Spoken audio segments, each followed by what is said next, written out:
Hey guys, this is विशाल पाल और आज की इस वीडियो में हम फ्लो चार्ट के ही और क्वेश्चन करने वाले हैं जो हमने पिछले वीडियो में करे थे उसके और क्वेश्चन करने वाले हैं। और मैं ये अभी बता दूं कि हमारा एक C++ कोर्स चल रहा है जिसमें हमने फुल C++ को पूरा समझाया है और ये वीडियो भी उसी का ही एक पार्ट है। तो जल्दी जाइए और C++ सीखने के लिए जल्दी से आकर प्लेलिस्ट देख लीजिए और उस प्लेलिस्ट के थ्रू आप अपना कोर्स कंप्लीट कर लीजिए। और मैं एक चीज़ और बता दूं कि जब ये कंप्लीट होगा, मतलब ये वीडियो कंप्लीट होगी, तो लास्ट में आपको जैसे फ्लो चार्ट का टॉपिक है तो फ्लो चार्ट का टॉपिक कंप्लीट होने के बाद में लास्ट में आपको इसके आपके लिए सेल्फ खुद करने के लिए क्वेश्चन भी मिल रहे होंगे कि आपको खुद से जो क्वेश्चन होमवर्क में क्वेश्चन भी मिल रहे होंगे। तो देखते हैं हम आज के क्वेश्चन को। तो इस क्वेश्चन में क्या है, इसमें करना है कैलकुलेट द सिंपल इंटरेस्ट। मतलब कि जो इसको जब हम ये प्रोग्राम जो बना रहे हैं, यानी ये फ्लो चार्ट जो बना रहे हैं, इनको इस तरीके से देखो जैसे कि हमारा एक ऐप है कोई या एप्लीकेशन जो हमें इस कैलकुलेट करके देगा सिंपल इंटरेस्ट। अब इसमें ये है कि सिंपल इंटरेस्ट कैलकुलेट करके देगा यो। तो ये एक ऐप मानो कि एक प्रोग्राम है जो मतलब ऐप जो सिंपल इंटरेस्ट को कैलकुलेट करके देगा। तो सब सिंपल इंटरेस्ट को कोई भी अगर कोई जब आप प्रोग्राम बना रहे हो तो उसमें ये चीज़ देख लेना है आपको कि उसमें इनपुट क्या होगा और आउटपुट क्या होगा। तो इसमें इनपुट क्या है, इसमें इनपुट है कि हमारा प्रिंसिपल, अमाउंट और रेट और टाइम। यानी अगर सिंपल इंटरेस्ट यानी अगर आप कितना अमाउंट दे रहे हो, कितने रेट पर दे रहे हो और कितने टाइम तक दे रहे हो, तो हमें ये चीज़ें इनपुट में चाहिए। जब हमें सिंपल इंटरेस्ट जब कैलकुलेट करेंगे तो हमें पता होनी चाहिए ना कि कितने अमाउंट तुम दोगे। अब कोई एप्लीकेशन को हमारी को यूज़ करने आ रहा है तो वो बताएगा ना कि मैंने इतना रुपया दिया था और इतने रेट पे दिया था, इतने टाइम के लिए दिया था। जब इतना इनपुट तुम्हें मिल जाएगा जब भी तो तुम उसका सिंपल इंटरेस्ट कैलकुलेट करके दोगे। तो इसमें इसी तरीके से कि हम इनपुट क्या हो गया, प्रिंसिपल अमाउंट, और इसमें आउटपुट क्या निकल के आ जाएगा हमारा, इसमें आउटपुट निकल के आ जाएगा SI, यानी हम उसे SI यानी सिंपल इंटरेस्ट कैलकुलेट करके दे देंगे। तो इसका फ्लो चार्ट किस तरीके से बनेगा, तो देखिए हम पहले उसको स्टार्ट करेंगे, यानी इसको हम स्टार्ट करेंगे पहले प्रोग्राम को, तो स्टार्ट लिख देंगे। और स्टार्ट किस में आता है, हमारे सर्कल में आता है तो सर्कल लिख दिया। उसके बाद में इनपुट में हमें क्या क्या लेना है, इधर देख लीजिए, ये हमने पहले ही कैलकुलेट कर लेना कि इनपुट हमें क्या क्या मिलेगा और आउटपुट हमें क्या देना। तो इनपुट हमें मिला है PRT, तो PRT को हम इनपुट ले लेंगे, इनपुट PRT। ये किस चीज़ में आएगा, पैरेललोग्राम में आएगा। उसके बाद हमें उसको अब कैलकुलेट करना है। जब इनपुट आ गया हमारे पास तो अब हमें कैलकुलेट करके देना है, सिंपल सी बात है ये तो। और तो कैलकुलेट करने के लिए हमें SI इजिकल टू SI क्या हो गया, वेरिएबल हो गया। तो ये किस चीज़ में आता है, प्रोसेसिंग आती है हमारी स्क्वायर ब्रैकेट में, यानी रेक्टेंगल ब्रैकेट में प्रोसेस हमारा। तो हमारा इसका अब ये SI का फॉर्मूला है, सिंपल इंटरेस्ट का फॉर्मूला हमने यहाँ पर यूज़ किया है। अगर मैं आपको बता दूँ, अगर सिंपल इंटरेस्ट का फॉर्मूला ये वैसे हमने छोटी क्लासों में पढ़े थे फॉर्मूले, लेकिन अगर आपको नहीं आता तो अगर आप इंटरव्यू में बैठे हो और आपको ये प्रॉब्लम दे दी गई कि इसका आपको फ्लो चार्ट बना के दो, तो आप उनसे पूछ भी सकते हो कि हमको ये बता दीजिए, हमें ये फॉर्मूला नहीं आता। तो इसमें कोई इंटरव्यूअर आपको मना नहीं करेगा। और वो फॉर्मूला को किसी भी चीज़ का हो, चाहे वो A+B का होल स्क्वायर हो, ये तो बहुत सिंपल सा है। फिर भी अगर आपको नहीं आता तो आप पूछ सकते हो, क्योंकि आपको तो सिर्फ लॉजिकल ही बताना होगा उसे, और फॉर्मूला आप पूछ सकते हो। तो इसमें फॉर्मूला लगा देंगे क्या। अब इसमें ये मल्टीप्लाई का साइन है। ये जब हम लैंग्वेज पढ़ते हैं C++ में, इसको हम वैसे हम मैथ में इस तरीके से मल्टीप्लाई का साइन करते हैं, बट इसमें क्या होगा, इसमें इस तरीके से होगा, ये बीच में लाइन और होगी, तो इसे स्टार भी बोलते हैं। और इसमें जब भी प्रोग्रामिंग लैंग्वेज पढ़ते हैं हम C++ या कोई भी, तो हम इसमें स्टार का यूज़ करते हैं मल्टीप्लाई के लिए। और फिर हम इन तीनों की मल्टीप्लाई कर देंगे, जो भी हमारा इनपुट आएगा ये हमारा फॉर्मूला है, और डिवाइड कर देंगे 100 से। और ये पूरा कैलकुलेट करके आया किस में, स्टोर हो जाएगा SI में। SI यानी एक इस तरीके से मान लो कि एक डब्बा है, और डब्बे का नाम क्या, SI।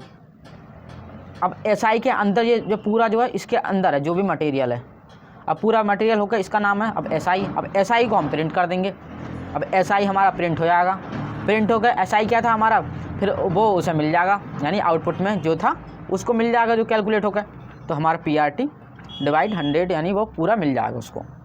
अभी हम इसमें आगे जाकर जब रियल में प्रोग्राम बनाएंगे तो उसमें बहुत अच्छे से समझ में आने वाला है, वीडियो में मज़ा आने वाला, पूरे कोर्स में बने रहिएगा इस पर कोर्स में। और ये हमारा ये ज्वाइन कर देता हमारा एरो पूरे फ्लो चार्ट को। अब इसमें हम अपना सूडो कोड भी देख लेते हैं कि हमारा जो इसमें जैसे फ्लो चार्ट होता है ऐसे हमारा सूडो कोड भी होता है। तो अपने सूडो कोड को भी देख लेते हैं कि सूडो कोड इस क्वेश्चन का किस तरीके से बनने वाला है। सूडो कोड बेसिकली होता क्या है, सूडो कोड एक जैसे हम मान सकते हैं कि रफली कोड होता है, यानी जो हमारा ओरिजिनल कोड होता है उससे मिलता जुलता थोड़ा सिमिलर सा होता है उसके तरह, और रफली कोड होता है। तो जैसे इसका सूडो कोड लिखेंगे तो हम इसका सूडो कोड हेडिंग डाल दिए हमने, और इसका सूडो अब क्या करा हमने, पहले इसे स्टार्ट करा, लेकिन ये होता है इंग्लिश में और रफली कोड होता है उस सिमिलर उसी की तरह होता है। तो स्टार्ट करा हमने, है ना। और हम फिर क्या इसमें क्या करा हमने, इनपुट लिया है तो इनपुट लिख लेंगे इसमें। सेकंड क्या करा, इनपुट P का लिया है। अब इनपुट किसका लिया, R का लिया है, इनपुट T का लिया। आप पूरा लिख सकते हो बट कोई नहीं, मैंने ऐसे लिख दिया। इसमें लिख सकते हो टाइम, और ये उसका रेट, है ना। और फिर तीसरा क्या करा हमने, तीसरा प्रोसेसिंग करी है। प्रोसेसिंग में क्या करा, कैलकुलेट करा हमने, जो फॉर्मूला है वो फॉर्मूला लिख देंगे हम। तो इसमें क्या करा, कैलकुलेट, अब फॉर्मूला लिख देंगे इसमें।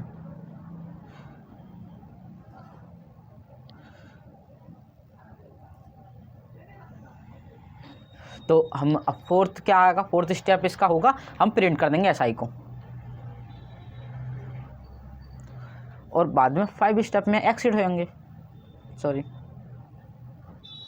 तो ये क्या बेसिकली एक ये सूडो कोड है। जो सूडो कोड किसको बोलते हैं हम, जो हमारा रफली कोड होता है लेकिन सिमिलर होता है, जो ओरिजिनल कोड होता है हमारा उसके सिमिलर होता है, और होता रफली कोड है ये हमारा, जिससे हम प्रोग्राम लिखने में आसानी होती है। ये कभी कभी हमारा इंटरव्यू में, जब इंटरव्यू प्लेसमेंट के लिए देते हैं हम, तब ये पूछ ले जाते हैं कि इसका सूडो कोड लिख दो इस प्रोग्राम का, या इस प्रोग्राम का फ्लो चार्ट हमको लिख के दे दो। तो उसमें काम आता है। वैसे ये कॉलेज वगैरह में इतना नहीं पूछा जाता है, बट हम पढ़ रहे हैं, कोई नहीं। तो अब हम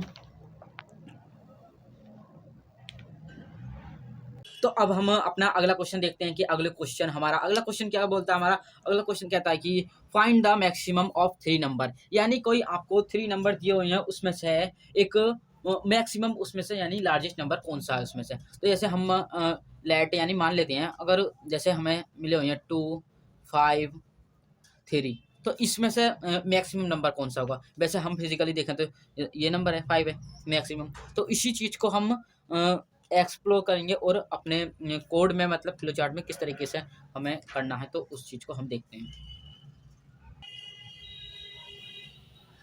तो इसको देखते हैं कि किस तरीके से हम इसको फ्लो चार्ट में और सूडो कोड में कन्वर्ट करेंगे। तो इस वीडियो में, मतलब कि इसमें हम क्वेश्चन में, इस पूरे में, तो इसका सूडो कोड भी लिखने वाले हैं और इसका फ्लो चार्ट भी समझाने वाले हैं।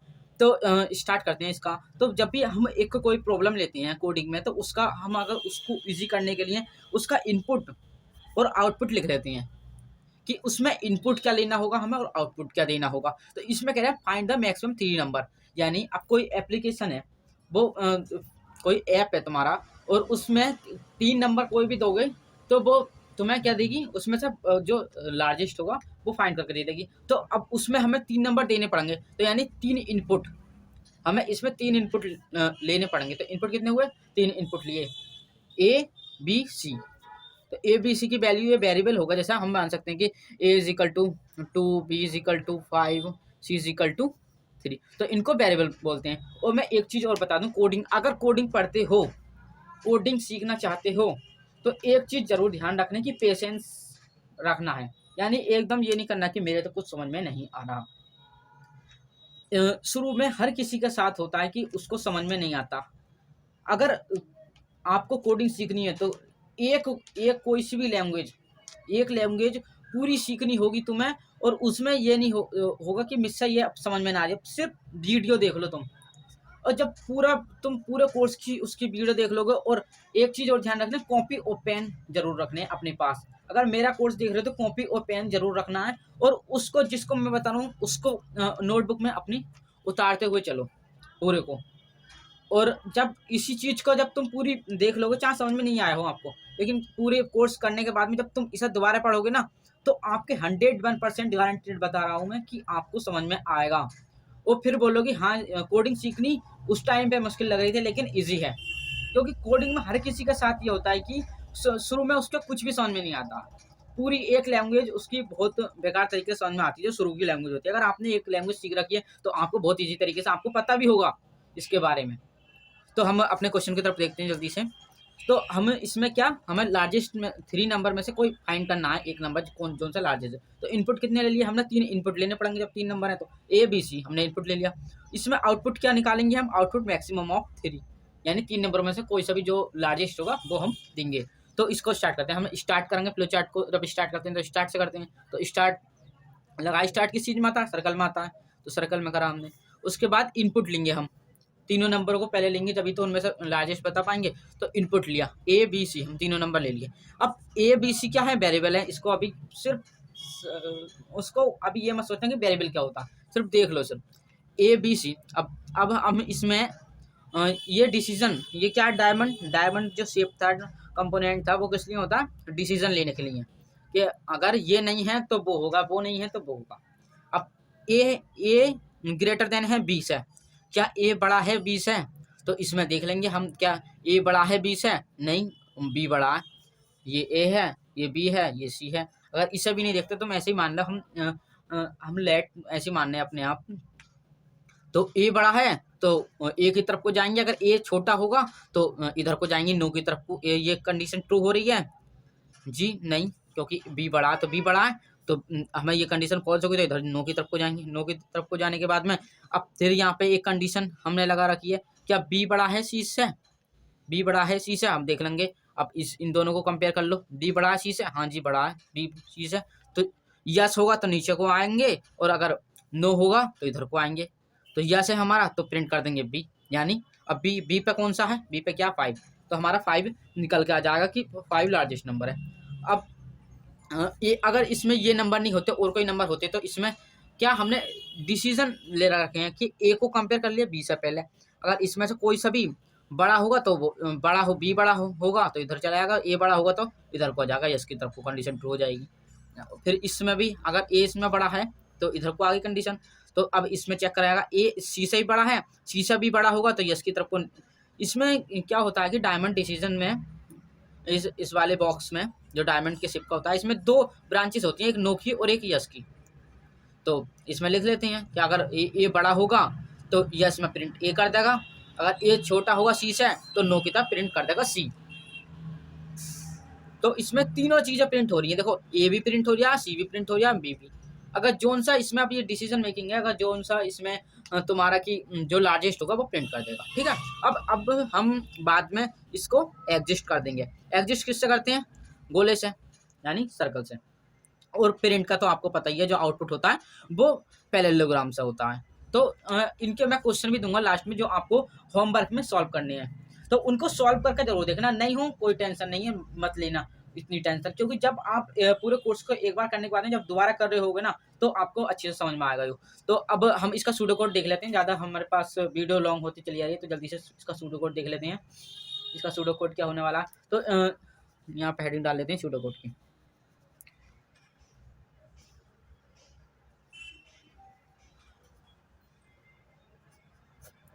हम यहाँ पे सूडो कोड लिख लेते हैं। क्या हुआ, पहले इसे स्टार्ट करा है तो हम स्टार्ट कर लेते हैं। पहले स्टेप में क्या हुआ, पहले हमने क्या करा, स्टार्ट करा। दूसरा क्या करा हमने, इसमें इनपुट लिए ना, तो तीनों को इनपुट ले लो। Input A B C, sorry A B और सी, तीनों को इनपुट ले लिए। फिर तीसरा काम क्या करा इसमें, हमने चेक करा ए बड़ा है बी से या नहीं। तो तीसरा स्टेप क्या करा, इफ़ अगर ए बड़ा है बी से या नहीं, अगर बड़ा होगा तो इसके और अंदर आ जाएंगे हम। फिर ए बड़ा होगा इससे, हमारा वैसे अगर इसके अकॉर्डिंग देखा जाए, अगर इनपुट ये देगा वो, तो इसके अकॉर्डिंग तो बड़ा नहीं होगा तो नो पे आ जाएगा, तो यानी प्रिंट हो जाएगा सी। इसमें देखो इफ़ एल्स एक कंडीशन आती है जो आपको बाद में पढ़ने मिलेंगे। इफ़ यानी अगर ये है तो प्रिंट हो जाएगा यही ए, अगर ये कंडीशन फॉल्स हो रही है तो एल्स में चली जाती है कंडीशन हमारी। तो एल्स हम में चली जाती है और एल्स वाली प्रिंट हो जाती है कि ये नहीं ये होगा। एल्स एल्स का मतलब ये है कि वो नहीं है तो ये होगा। तो हम अगर देखें तो इसमें क्या होगा कि प्रिंट कर देंगे ए। अगर हम इस प्रिंट वो करें, मतलब हम खुद ही लेट माने तब, तो प्रिंट कर देंगे ए। अगर ए बड़ा होगा यानी ये, तो इधर को आ जाएगी कंडीशन। ए बड़ा है तो फिर इसके अंदर फिर ए को सी से कंपेयर करा जाएगा। फिर इफ ए बड़ा है सी से भी, सी से बड़ा होगा, यस होगा, तो उसमें जाएगा। अगर सी बड़ा होगा ए से तो यहाँ पे एल्स प्रिंट हो जाएगा सी, प्रिंट हो जाएगा सी। और इसमें हम अब दूसरा केस भी हो सकता है, इधर को आके भी आप देख सकते हो, लेकिन ये क्वेश्चन यहाँ पे भी खत्म हो जाएगा। वैसे क्वेश्चन अगर आप पेपर में लिखोगे तो यहाँ तक ही लिख सकते हो, ठीक है। तो इस वीडियो को यहीं पर खत्म करते हैं। आई होप आपको अच्छे से समझ में आया होगा।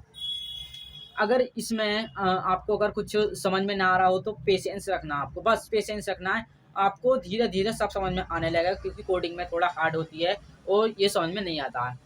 तो इस वीडियो को यहीं पर खत्म करते हैं। और मैं आपसे एक चीज़ और बता दूं कि टेलीग्राम का लिंक डिस्क्रिप्शन में मिल जाएगा, उसको ज्वाइन कर लेना। और चैनल पर अगर नए हो तो चैनल को सब्सक्राइब कर देना और वीडियो को लाइक कर देना। और कमेंट में अगर कुछ नहीं समझ में आया तो कमेंट में बता सकते हो, या कौन सा अच्छा लगा हो टॉपिक तो वो भी बता सकते हो।